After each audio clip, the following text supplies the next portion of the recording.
So we're joined now by the Coloradoan sports editor, Matt Stevens, to talk about his reporting. You guys have done a lot of in-depth reporting on what I assume was a really long report.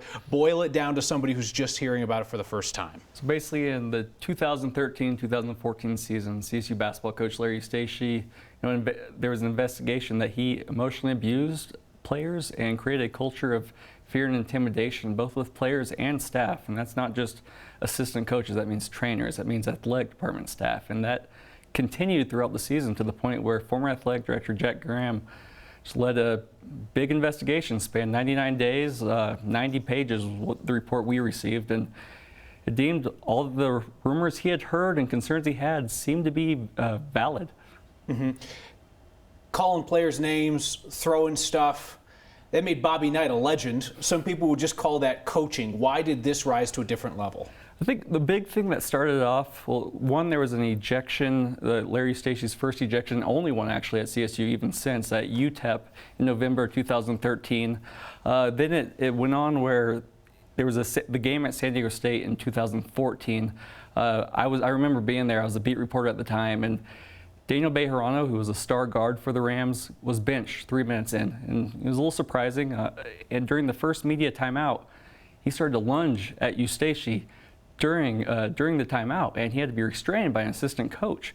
And that kind of went on. That, according to the investigation, the documents we received, that really heated things up and wanted to figure out what's going on. And according to the investigation, there's just things that Eustachy said to Daniel and to other players, honestly, throughout that season that really set him off at the time and really got this whole ball rolling. Mm-hmm.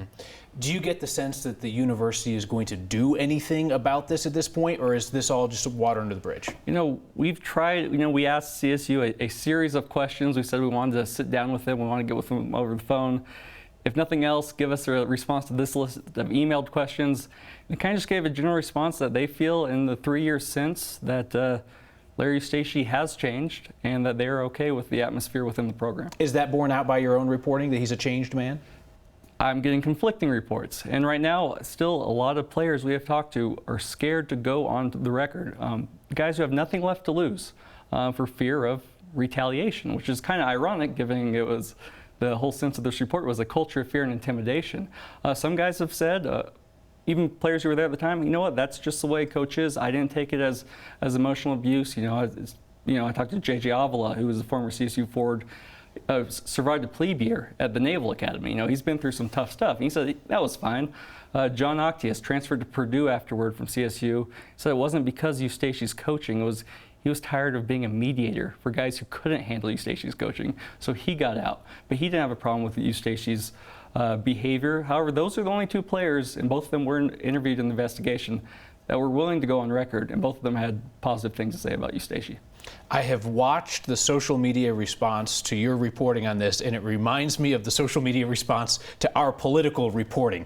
People hear something that they don't like, they assume that you are the enemy. So I'll ask you the question that I've seen asked of you on Twitter. Why do you hate CSU? I get that with anything I write negative about anything. It's why do I hate them? I think most of our reporting on even the columns I write, they're positive about CSU, but this is a situation where we received this report a month ago. We had heard rumors of it 3 years ago when it happened, but remember, that season was a rough one for CSU. It was Eustachy's worst to date.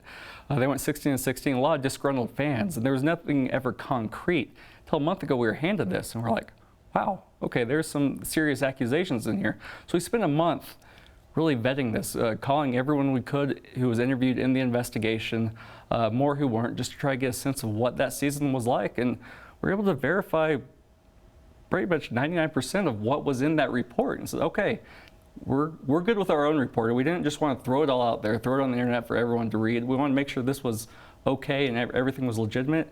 Seems like it was, and that's why we went with it now. And I feel it would be irresponsible by us as journalists to sit on something like that when there's some serious implications. And CSU's having a great year. Yeah. They're first place in the Mountain West, and we're not trying to overshadow that in the slightest. However, you got to take care of your players if you're a university, if you're a coach. And maybe the things have changed, and Eustachy was giving a zero tolerance policy. So if he curses directly at players anymore, if he throws things, punts things, kicks things, whatever, he'll be fired with cause. And that seems like it might have actually, lit something up in Eustachy's brain and said, okay, I need to make a change. We'd only know if that's happening in practice, though, if somebody rats him out because the media is no longer allowing practices. That season, practices were closed to the media. Last question for you. Am I being cynical when I look at this and I say, if they were at the bottom of the Mountain West instead of the top of the Mountain West, this would be a very different conversation? I think the response might be different from fans. I don't know if the entire conversation would be different. I think whether CSU is winless or undefeated, we would have gone with this story. But winning can, heal all wounds at times. And like I said before, I really hope Larry Eustachy has changed and that things really are better within that program. All right, Matt Stevens from the Coloradoan. He loves journalism and also loves CSU, despite what you've heard on the internet. Hey, thanks for your time. Thanks, Appreciate Kyle. it very much.